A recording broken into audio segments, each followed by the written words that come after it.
Alright, it's time to finally get some answers as we dive deep into the origin and history of the Golden Age Red Lantern.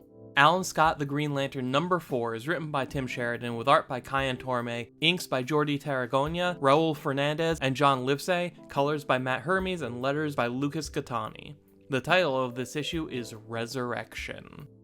Vladimir grew up in Belarus and left home as soon as he was able to escape the downward spiral of his bitter, drunk father. He joined the army and within a few years had worked his way up to becoming a spy.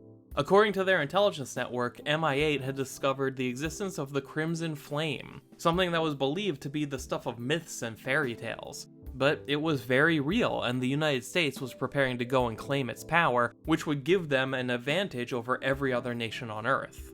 Vladimir's mission was to infiltrate the team of engineers tasked with retrieving the flame and deliver it to the Soviet Union by any means necessary. He came up with the name Johnny Ladd, and his cover story was that of a young American man who traveled abroad to find himself before returning home to serve his country. He joined the Army Corps of Engineers, and upon meeting Alan Scott, the path to victory became clear. Vladimir realized immediately that Alan was attracted to him, and he could exploit that all the way to the finish line.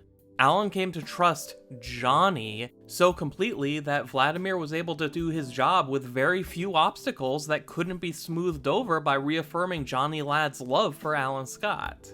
Thanks to the nature of their relationship, Vladimir never had to pretend that he wasn't sneaking around keeping a secret. He just had to lie to Alan about what that secret really was.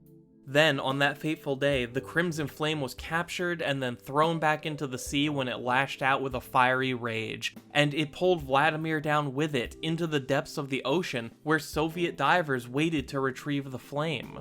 What they found was Vladimir's lifeless, drowned body, and then a moment later, he was alive again, thanks to the terrible voice that echoed in his mind. First, we bring death, then we bring life. With that life came power. Vladimir spent 2 years as a test subject in the Red Labs, a division in Moscow that was trying to understand what happened to him, and what it had to do with the Crimson Flame. The divers had managed to retrieve a small piece of the Crimson Flame when they recovered Vladimir's body, but the fire would only respond to Vladimir. He learned to wield it as a weapon, and the government was planning to use him as a super soldier that would be the basis for an entire army fueled by the Crimson Flame. But then the Green Lantern began to appear in American newspapers. A ring on one hand, a battery in the other, and a face that Vladimir would recognize no matter what mask he wore. It was Alan Scott, and Vladimir instantly knew that somehow the same thing had happened to both of them. Inspired by the Green Lantern, a ring and battery were created, making it easier to contain and use the power of the Crimson Flame. And thus, the Red Lantern was born. Alan is listening to all of this and takes it about as well as you'd imagine. He lashes out at Johnny, at Vladimir, at the Red Lantern, but there's no point. Vladimir's ring is freshly charged, and Alan's is about to run out. Even if Alan was thinking clearly, this isn't a fight he could win, but he's determined to try anyway. Alan chases Vladimir across the New York skyline until the last flicker of light in his ring burns out.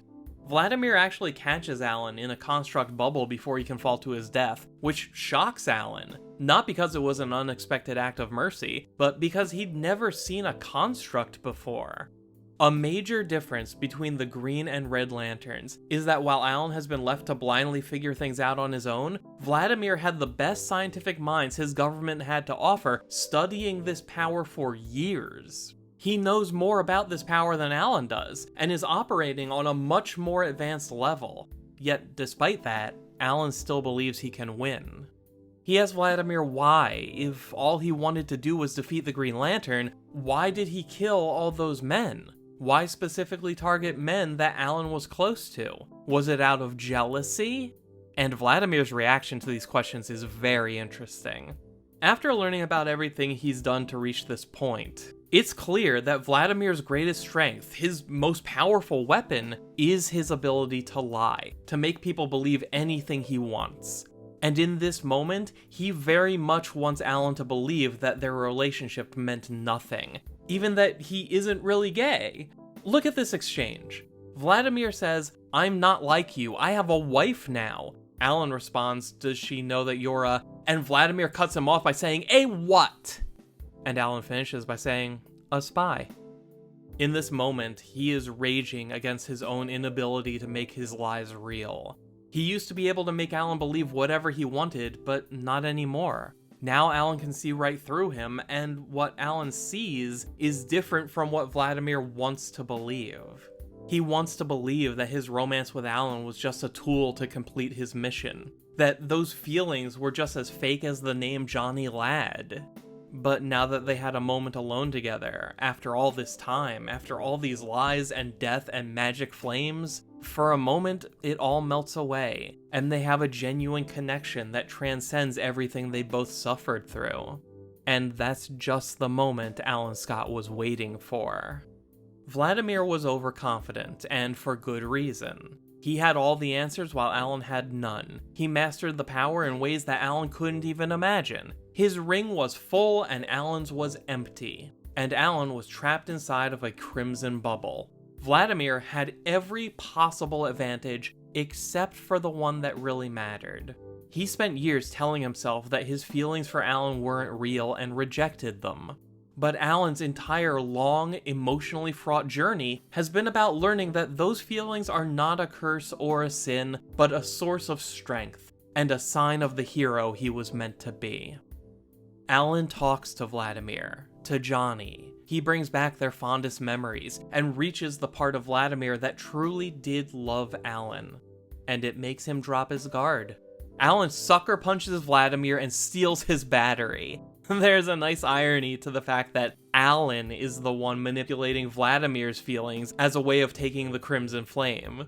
And now that he has it, there's only one thing Alan Scott can really do. He charges his Green Lantern ring from the Red Lantern battery and is overflowing with a violent, smoldering power that erupts from him like a volcano. I'm kinda surprised it was even possible for Alan's ring to accept a charge from the wrong power source like this, and I wonder if there'll be some unique consequences to the Crimson Flame being wielded by the chosen avatar of the Emerald Flame.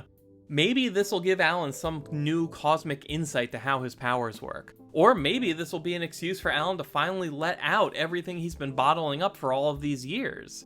Everything that he's ever felt about Johnny, everything he's ever felt about being gay, everything he's ever felt about the way society treats all of it.